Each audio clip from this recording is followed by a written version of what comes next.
Welcome, everybody, to another exciting episode of HomeKit Insider. You've got me, as always, Andrew O'Hara, here with my pal. And, fun fact, there's no way I could have just made this up.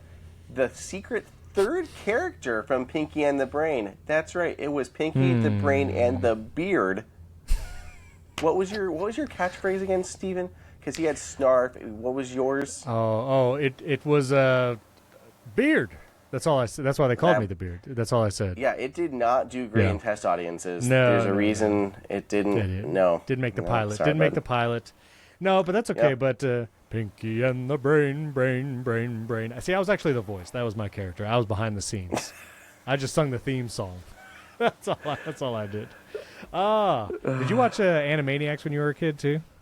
Dude, Animaniacs was and still is fantastic. So the good. reboot on Hulu is excellent. Oh, it's so good. Like watching it as an adult is like a whole new level of appreciation just for all of the. Absolutely. It's just amazing. Like Looney Tunes is like that too. Even like old school Looney Tunes, it's like, oh shoot, they were like calling out crazy stuff. Anyway, it's fun stuff. All right, we actually have some fun home things to talk about. We have some reviews. You have the Beat Studio Pro, which I definitely want to ask you about. I'm traveling, and I have some thoughts. I'm going to fight you, Andrew, on this thing. We're going to have a fight, okay? This thing right here. Andrew's already mad. He's getting so mad right now because I'm holding up a cube. I think that's one of Harrison's building blocks. Is that do you buy we'll like six see. of them and just stack them at a dinner table? No, when you're no. trying to distract a child. It definitely has some heft. I don't even know if a child could pick this up. It definitely weighs. It's hefty, but. We're going to talk about some traveling and some useful scenes and shortcuts because we had a listener ask. But real quick, 5-star reviews. Thank you for these. Georgia from Australia, all the way from down under. Are you allowed to say that? Are you allowed to do an Australian accent on air? I mean, I'm pretty sure it's offensive, and we now have Georgia no longer listening. They've tuned out. Shoot. If they're not here anymore, well, that's a knife. Okay, let's go on now. And then Utah down south from USA. Thank you for those 5-star reviews. And Utah from down south, they said they want to hear more about tips and tricks for setting up scenes and shortcuts for their smart home. And so we're going to get to that at the end. Very fun. And one follow-up. Mark Van Setten on Twitter, we were talking about scenes to set your home as away if you're on vacation like I'm traveling right now. And I just have my entire house strobing lights the entire time I'm gone, just to really deter anyone from the house. But we talked about Hue. The Hue app has an automation that is specifically for away. But also regarding vacation, this is Mark Van Setten on Twitter, that he has automations that run with the stipulation, and you can do this in the Home app, only when no one is home. And so, if you and your partner are both in the Home app and it will know because, network and stuff. You can have automations that run only when no one is home, and then you never have to think about it. You don't have to enable automations or hit a switch when you leave to go vacation. You just know that when you're not home, your house can do whatever automations you schedule. So that's a good tip. Good tip. That's cool. I don't have any automations of when no one is home, Andrew. Do you have any of those? Do you run anything? For a while, I had one set up with our RoboVac. That would run like every day at a specific time, but only if we weren't home. So the idea being that like it just had a normal schedule that it would do, but it wasn't going to run while we were hanging around. Gotcha. That's smart. Robot vacuum would be smart. Hopefully more robot. Well, hopefully HomeKit adds robot vacuums in the near future. Or Matter, one of the two, something. Right, a Matter robot vacuum with thread. There you go. Could have a robot vacuum could have thread, I would assume.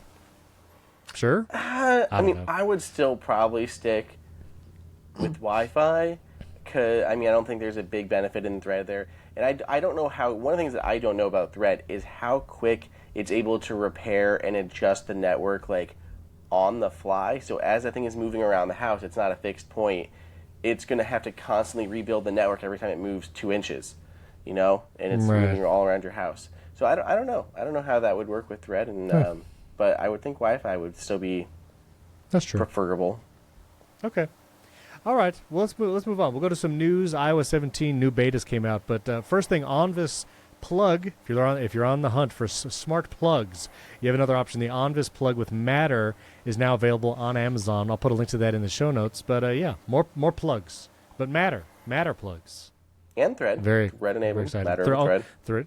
Thread plug Matter, Onvis, boom. That's the news. And then also, so iOS 17 beta. I've been running the beta because, as you know from our previous episode, finally got it to install. And, yeah, the Find My Apple TV remote is the one feature I have not seen. But, Andrew, it seems like you maybe have seen it in the wild, like an endangered animal. Have you seen it? I don't know. Maybe I did, maybe I didn't. I'm questioning myself anymore. Schrodinger's Find My. I got all the betas installed yesterday. So, like, I did iOS 17, tvOS 17, HomePod. The whole gamut as those were released. And the thing is, so first off, this is a little bit of a throwback. I did go and check this, Steve. I don't know if you checked Enhanced Dialogue. Right. I did not see it on my tvOS 17 device yet. I have not seen it. I have not seen it either. So that seems like it's still not live. So I go into Control Center, which does have a new Siri remote icon, by the way. It's been updated for like the new Siri remotes. Anyway, I pulled it up, and like right from the top of the screen, for a half of a second, it shows like, easily find your Apple TV remote. And it was a little tooltip modal that appeared, but then it vanished as quickly as it appeared. So like I was all excited. I thought that was going to be a good new feature found in the Beta 4 update, but apparently not. I can't get it to come up again. I tried rebooting the phone, switching Apple TVs. Like I just can't get it to show up again. So it's still expected for launch. It's not listed as one of the delayed features, but I'm excited to try it and see how it works. Maybe this update is going to push an update to the Siri remote, so I just have to like wait for the Apple TVs to update their companion remotes, and then all of a sudden that a button will appear again in Control Center. I don't know. Speculation at this point. But this beta has been awful for me, Steven. I don't know how it's been for you in this brief period so far, but my biggest frustration is in Mail. You can't swipe to go back, at least in mine. So like, I try to swipe to go back to like my mailboxes to switch between like work, personal, and other ones. And every time I swipe from the left to the right, it just slides over on the cards, like on the actual individual emails, and I can't go back. And it happens in like almost any app that requires that swiping from the edge gesture isn't working in this beta for me. So it's a pain in the butt. Well, no, I'm not running the betas on my main device. I have a side iPhone that I'm running the iOS 17 beta on, and the Apple TV that I'm running it on is not my main Apple TV. I am running it on my big iPad, which when I would most notice those things, but honestly don't use it as much as my iPad mini. So I'm not a main device guy. Just can't do it.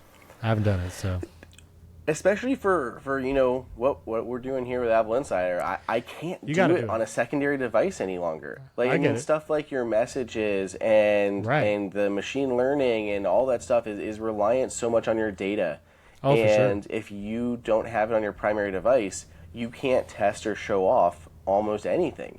So I just knew I'd try to make backups, but I know, it's a gamble. And even if you have like a secondary device, maybe they'll say, just run a secondary device sign into your iCloud, and if anything screws up, it's not on your day-to-day. But it could still destroy your iCloud data and affect your primary. So like you're taking that risk either way, and this is what I do for all of you out there, so that you don't have to put it on your primaries yet. Andrew is taking the hit for you, HomeKiteers. Now, you also have a note here, and we have multiple listeners, I feel like, every week reach out asking about shared home key or shared locks. And this one, is it still not there? Is it not available? No. I don't understand. Despite I thought Apple literally saying it was arriving in like 16 whatever 1 or 16.2, something like that. It's still not here. We just had 16.6 fully released. That also happened last week, and with just bug fixes, security stuff. Right. But like, why? Where? Like, how are we on 16.6 and this feature is still MIA? And here we are on 17, and they're not even testing it. So ridiculous. Yeah. So all the listeners out there. You can keep asking us on social media. That's fine. But the answer is no, it's not out yet. Shared home key is not available. And not even home key, just shared keys in general, right? Like you just can't even share access to a lock in HomeKit. Yeah. And you will all know when it is available. Because Steven and I will not shut up about it. We will shout it. I'm sure will happen. we will shout it from the Yes. rooftops. So, but it is not there. All right, so I want to hear about your Beat Studio Pro. I want to talk about my one of my favorite travel chargers that's going to make Andrew so upset. But before we do, we have one sponsor today. It's a new sponsor. Very excited for them. Shopify has sponsored today's HomeKit Insider.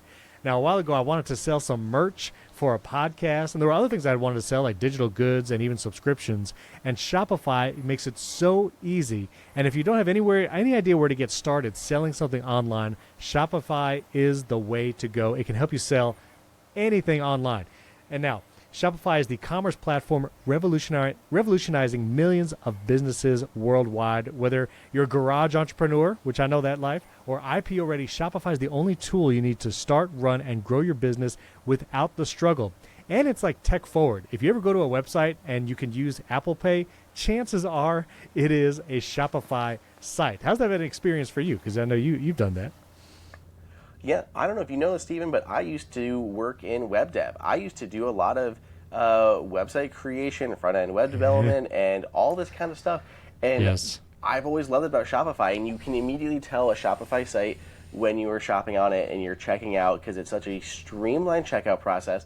Like Yes. you said, they'll support Apple Pay. There's easy ways to track orders if you're shipping physical goods that can immediately drop them in the Shop app. It can tie even to Apple's Wallet app for tracking orders. Like, they were one of the first ones to help supporting that. Like, across the board, Shopify is doing so many good things, both on the development website creation side and on the user-friendly make your customers happy side. So it's like a win-win with Shopify. Win-win-win. Win-win-win. And actually, I used to make websites as well. And anytime I tried to use a different platform and the client wanted to sell something, there was always some snag in their process, whether because it was a subscription or they wanted to offer a specific kind of discount. And all those other platforms just don't have those options. Shopify has you covered for all of that. Shopify powers 10% of all e-commerce in the U.S. It is truly a global force. So here's what you do. You could sign up for a $1 per month trial period at shopify.com/HomeKit, all lowercase. We'll put this link in the show notes too. Go to shopify.com/HomeKit to take your business to the next level today. Shopify.com/HomeKit. Our thanks to Shopify for sponsoring this episode and probably powered many of my smart home purchases over the years from behind the scenes. many devices. It might have even helped Andrew get the Beat Studio Pro. I don't know, because now he has the Beat Studio Pro headset, and I saw this coming out. There are early reviews. Now, okay, I just want to know, Andrew, because you have AirPods Max as well. Just give me the comparison. Just give me the lowdown. How does this compare with AirPods Max? Is there any reason to buy AirPods Max before, like, again, build quality? Just tell me about it, Andrew. I just got to know.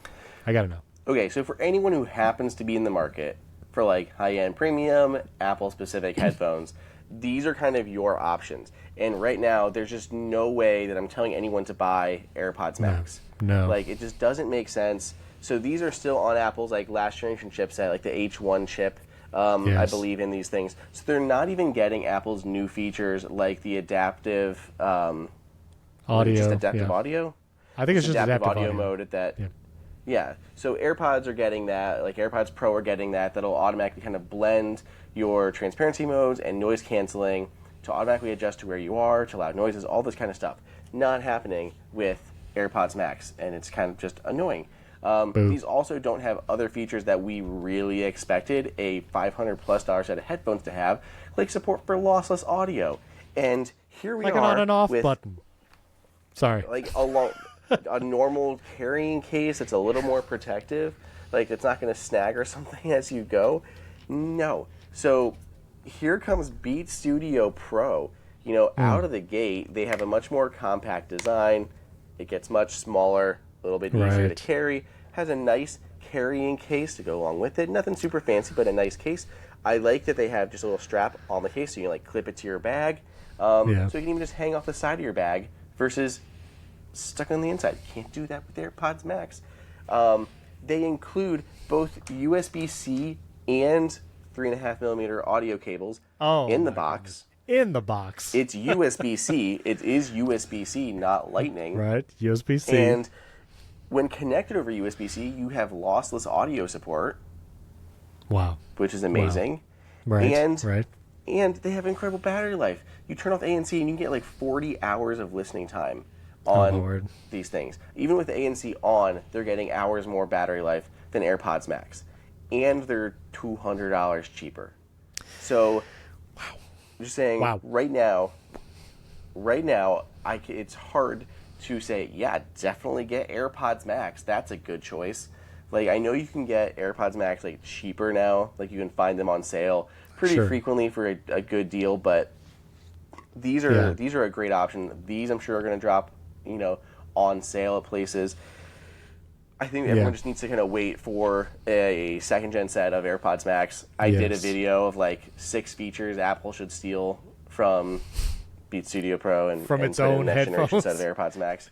Yeah, literally from its own headphone company to its other one, because it's ridiculous that the Beats brand has more capable, cans than Apple does. Now, the only negatives that I have read, no removable ear cups. So, the AirPods Max do have that nice magnetic ear cup removal. You can replace them. For sure. And build quality that it's a little plasticky. Would you confirm it's, it's plastic? Yeah, absolutely. They're plastic, but that also means they're light. They're also lighter, right? They're way lighter. Right. I had it in my notes. I don't know if I still have it in my notes. Here it is. Nope. Pinky oh wait, here it is. Yeah, 349 grams. Nope, that's the price. 260 grams versus 385. That's a lot of grams. Yeah, so now, more than 120 grams lighter. Is there an off button though? That was the one thing I didn't see. There is an off button, Steven. There's a dang off button. Forget it. I'm sold. Sold. Now, do you have any of the Sony XM4s or 5s in your possession? You mean the new earbuds? No, like the over-the-ear ones. Yeah, I think I have the 5s around here somewhere. Oh. How does it compare with those? I know it doesn't have the same Apple pairing, and it's not going to have the Hey Siri or the Find My. But when it comes to just like overall like sound, ease of use, how do those compare? I mean, I really, really like the Sonys. They have been like my top ranked like headphone. I still might lean towards those over these, but Apple, like it's part of the difference is with the over the ears. Now that Apple has more options in the Beats line and its own line, it was easy before because Apple there was no Apple specific over the ear headphones other than like the Beats Solo or something. So it was really easy on the high end side to recommend like the Bose and the Sony, and I would usually recommend like the Sony XM4s, XM5s. But now that they have these in the mix, it definitely makes it harder to choose. It's been a little while since I've used them, but I really, really liked the XM4s and XM5s. On the earbud side, I think the Bose Quiet Comfort were the best ones, but they lose all of those lose the Apple Magic part. They lose that one-touch pairing, the showing in the battery widget, and the easy control from Control Center. Like all these little things that part of Apple's experience. They kind of have to weigh if it's important or not. For us big Apple fans, I think that's like really crucial. And then there's like other people that just don't care, don't notice, and just goes by. How did you find, last question, just sound-wise, the sound of the Beats Studio Pro versus the AirPods Max? I know when I was just posting about it on social media, there were a lot of people that were like, the Beats sound is blah, because they overdrive the bass or whatever. Like, I think people just have a bad taste in their mouth for Beats audio in their headphones. How did it sound compared to things like the AirPods Max? I think that's been completely overblown. I think that used to be a much bigger thing, and it has tapered off since Apple has taken over compared to when they were a standalone brand. I mean, when they first came out, their audio quality was not great. Their build quality was not great. They were basically, a marketing company that had some decent headphones and a lot of brand endorsements. I mean, it's true. They Dr. just had Dre. super punchy bass. Yeah, especially him. But, since Apple has taken over, I think it's been a little more serious, but there is a different sound profile. I think that the Beat side, they try to make the music more fun. So I think they do dial up the punchiness a little bit and makes it feel a little more like energetic. But I think overall, especially if you're listening to whether like classical or other types of music, I think it feels a little bit more probably like accurate on the AirPods Max. Right. I think even though they don't support lossless, I think they can still probably get better audio out of the AirPods Max. I think that just your drivers and stuff are better, but it's not. I don't think it's. I can't listen to both of them and say, "Oh, hands down, 1,000,000%, AirPods Max are so much better. You should spend $200 more." Can't say that. Okay. Well, man, I'm waiting to see if Apple actually releases a second gen AirPods Max. I want an off button. Like, just give me an off button. I want USB-C. I hope they just do so many of those things. But we'll see. I mean, if you're in the market for over-the-ear headphones, I feel like at least wait through September or October to see if there is a AirPods Max 2.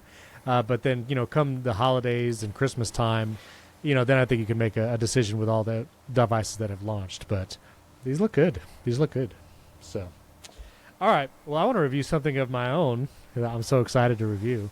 First of all, I'm traveling this week, and so traveling with HomeKit is always an interesting experience. I guess there was a power blip at my house, like the power went out for a minute, and so now I had like a bunch of home devices not responding, and it's really annoying because I can't go fix them, which is really just to like reset the light. And then I also this is weird. So I have my Maris garage door opener, and I'm in my home app right now, and it takes a while for it to see anything, but it shows my garage is open right here.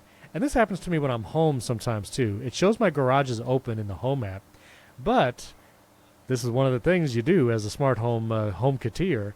I actually have a camera in my garage, so I can actually jump into the camera. It's actually the Akara G2H. It's one of my older cameras, acts as an Akara hub, but it connects great. So I actually have a camera in my garage, so I can jump into that camera and see whether the garage door is actually open, which it is not. It is not open. And so I experience this whenever there's a power blip, or sometimes if there was an obstruction, like a kid's bicycle, and the garage didn't close all the way, it reopens. Sometimes it gets confused about the status. So you can open. I'm gonna actually do it right now. Let's try it. I'm gonna hit the garage door from my phone, and it says it's open, but the garage is probably going to open. And let me go jump to my camera in the garage, and we can watch my garage open. Live on air. Look at that. My garage is opening. There it is. This is riveting. Riveting video and audio. You have to go to youtube.com/HomeKit Insider. My garage is now open. I opened my garage, and now it says garage obstructed. Okay, which it is not because it just opened. But if I now close it, I'm going to go back to my camera. This is why you need to watch the show on YouTube. I'm now closing my garage, and I can confirm that it's closing because I have the camera in my garage. This is what I do, Andrew. This is what you do as a smart home HomeKiteer. But for some reason, just opening and closing the garage that one time, now it shows the proper status. Now it shows that my garage is closed. And so that's what it's like to have a smart home. You just open and close your garage just for the heck of it, so it displays the right status in the home app. That's all it is. Boy. So anyway, so that's that. While it's not home related, I do want to say we've been on a road trip, and so I've been using CarPlay in my wife's car. I moved this little screen, the CarPlay screen over there. Really love CarPlay on the road trips. Doing the maps, add a stop. It's been wonderful. I do wish I understand why this is this way, but when you start directions in Apple Maps or Google Maps and CarPlay is active, your iPhone screen just shows you the steps of the directions. You don't see the map. You don't see anything. But you also can't search or add a stop from your iPhone when the directions are running on the CarPlay ride. The only option you have on your phone is to just end the route. And I would really love, again, they do that because they don't expect you to be operating your phone while you're driving, so I get that. But the way that we've had it set up, when my wife is driving, my phone is connected to the screen, and I will manage the directions. So she just sees the directions on the big screen, and I'm the one actually controlling it. I just wish I could add a stop from my phone without touching the CarPlay screen, and you just had more options there. So that's just a little quirk. I don't know, have you ever experienced that? You ever wish you could? 100%. I mean, my wife and I travel and drive all the time, and we almost seek out cars that specifically have CarPlay. when we're renting, because it makes you feel almost like you're back in your car, because like your stuff just pulls in, so you have all your content, there wherever you are. So that's really nice. Kind of like how AirPlay is coming to hotel rooms. You'll just be able to go to a hotel room and have your content up on the TV. So that'll be nice. That is pretty cool. No, like when there's two of us, why make the driver, look something up, right? It just doesn't make sense, because you got to look for stop something. So all the time, it's always, whether if I'm driving, Faith is going to look it up. Doesn't matter whose phone it is, or if she's driving, I'm going to look it up. Whether we're looking for like a food stop, a coffee shop, anything like that, and it is really annoying that you can't do it from the phone. It just doesn't make sense to me. Even like, what if you're on your stop, you pull in, you're stopping for coffee, you find a Starbucks, and you get your coffee, and then you're like, okay, I want to add another stop, and I got to do it from the CarPlay screen. Like, you can be sitting there in the parking lot and add it from your phone. I don't think they should limit that. It's honestly harder. I agree. And also, while I've been traveling, we're going to multiple different destinations. I'm at my brother-in-law's house right now. We're going to different hotels. We're traveling around. And so, you got to bring a travel charger. I've been a MagSafe Duo guy for a long time. And then I tried the ESR 3-in-1 travel charger. That thing was pretty cool. But now, as I mentioned on the last episode, I got the Anker 3-in-1 MagSafe charging cube. The thing that Andrew was like, meh. I don't like it. I have to say, Andrew, I really like this thing. I like this thing for multiple reasons. Well, number one, USB-C, obviously, so I can just have USB-C cables. I don't have to worry about lightning. You open the little thing. You got the little angle there. You can charge your AirPods there. You got your phone here. But the Apple Watch charger, let me pop that out real quick. Boom! First of all, someone asked, does it fit an Apple Watch Ultra? Yes, it does. You'd have to make sure it's out all the way. Like when you just tap it and it comes out, obviously you have to pull it out, but then you actually you can pull it out a tiny bit more, so there's a little bit of play there. Apple Watch Ultra needs all the room it has, so pull it out all the way. Charges Apple Watch Ultra, and then I was mistaken. Someone on social media corrected me. This actually has fast charging for the Apple Watch, so your Series 7 or 8 or Apple Watch Ultra can fast charge on this thing, and it's great. My only, and it's got a nice rubber bottom, so it doesn't, it grips your nightstand or hotel desk stand or whatever. My only complaint would be it is pretty heavy. It is a very heavy thing. And in being a cube, putting this in a backpack or putting this in a bag, the MagSafe, and I'm only comparing this to the MagSafe Duo because that's what I had before. The MagSafe Duo was just so will slip in anywhere because it's so thin, so light. But also only charged 2 devices, didn't have fast Apple Watch charging, and had lightning. Meh to all of that. I hope they update the MagSafe Duo come iPhone 15, if that gets USB-C. But anyway, I really like this thing. This is the Anker Cube. There you go. Look at that. It's something. It's just not going to say anything. I thought we were going to fight about this, Andrew. I thought we were going to like fisticuffs. Cha! It's still just not my thing. I think it looks ridiculous. I personally just don't like the look of it. I think it looks silly and cheap. Not my thing. I think there's a lot of choices out there for, mobile, portable charging solutions. Honestly, I still like MagSafe Duo a lot, and I don't mind the lightning because I still take a lightning cable always as a backup. It's just always in my kit. Yeah, I do too. So I have that. That's not a big problem for me. I only usually need a 2-in-1 travel charger personally because I have my phone and my watch, and I do have my AirPods, but the battery life is still really good on them. That usually makes it through a trip, and they just charge via MagSafe. So I'll just slap them on any MagSafe charger when I'm not, charging my phone. If I need to top them off at all. So I'm usually pretty fine with my headphones. I like the smaller 2-in-1 aspect. The fact you can just slip that MagSafe Duo into a bag would be perfect if it supported fast charge on Apple Watch. But besides that, I think there's other ones that have been doing good. I think Belkin has a nice travel one. I really like that 2-in-1 that I showed you from Zen's.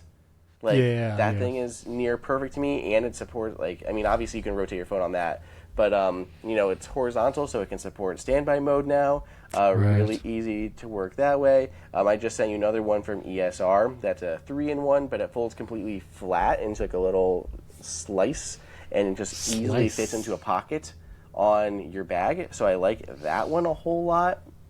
Okay. It has a removable Apple Watch module, so you could like bring it with you or charge on your Mac or something. Mophie has that Apple certified 3-in-1 one that folds up into a little thing. It's fabric and has a travel case with that holds your cables and everything. I like all of these better than that little cube. That's fine. That's why I'll put all the options to all of that. That's why it's wonderful to have so many options out there. It's great. Options. All right. Let's go back to Utah Down South. Utah Down South asking about scenes and automations. If you're just starting out in smart home and HomeKit stuff, I really think scenes and automations is what makes these things worthwhile, makes it actually compelling to have a smart home and make more of your lights and rooms smart. And so just a couple ideas for creating scenes and automations. Number one, think about the things you do when you first wake up in the morning and the things you do right before you go to sleep. And so think about your morning and goodnight scenes. If you walk into your living room or your kitchen, there's probably a routine of lights that you turn on or off. Like you turn on the kitchen light, the living room light, maybe you open the blinds or the shades. If all of that was smart, that could be a smart home scene. And then you can either tell the assistant from your HomePod to run the scene, or like me, you have HomeKit buttons everywhere. You press a button, runs the scene, and now you've gotten your house ready for morning time. Same thing for evening. I have actually two scenes. One, when the kids are going to bed, and the scene is called Go to Bed. And so this way it kind of kills two birds with one stone. I shout out to Siri, and then I say, go to bed. And then it runs the go to bed scene. And in the same way, my kids are hearing me say, go to bed. And so both things are happening at the same time. And that scene will shut off like our family room lights, and we'll shut off their main room lights, and they have like little lamps like that are dimmer, and those will turn on. But our master bedroom will still stay on. I have a LED light strip behind the headboard, which I absolutely love. It's the Eve light strip, and so that turns on. And so that's my go to bed scene. And then I have another scene that's good night, and good night then turns all the lights off in our bedroom. I have my studio, my office programmed to also turn off all the lights at the same time when I say and run that goodnight scene. This way I know if I run that goodnight scene, all the lights are off in my studio, all of the smart lights, the color lights, everything is off, powered down, good to go. And so those are just ways to think about, what scenes you should create. And also, a simple automation, if you have a motion detector, get either the Hue motion or the Eve motion. The Hue one requires a hub. So if you don't have a Philips Hue hub, maybe you go with the Onvis or the Eve motion sensor. But just have a motion sensor trigger a light, whether it's a closet, a pantry, or whatever. When there's motion, turn on a light, program the automation to say turn off after 5 minutes, see how that works. Maybe it's a hallway light, and just see how that runs. And it's just a more convenient way, so the light just turns on automatically. You don't even have to mess with it, and turns off automatically. So those are some ways to just think about automations and scenes. Andrew, you got any ideas for Utah Down Under or Down South? No, I think those are all good suggestions. The other ones to take into consideration is what you do when you leave or come home. So whether it's, shutting your blinds when you leave, turning off lights when you leave, your camera statuses when you leave, locking your door, garage doors, sending a text, anything like that, like you can do that as well. Like there's a lot of different automations and shortcuts that you can build in based on that. So just anything that's a repetitive task can likely be automated. So it just kind of takes you looking at, like, what am I doing? I've done this 3 times. Why am I doing this 3 times? It can be automated. Right. And one last thing, the automation trigger, when an accessory is controlled, can basically make any smart light switch you have a HomeKit button. Because if you have like a main bedroom light, and when you turn that off, it's basically good night. You want all your lights to turn off because it's the evening, you're going to bed. You can create an automation where the starting point is when an accessory is controlled. You choose that light switch, the one that you hit every night, and say when this one turns off, it has to be a HomeKit smart switch. You can get a Leviton, Lutron, Wemo, Maris, any of them.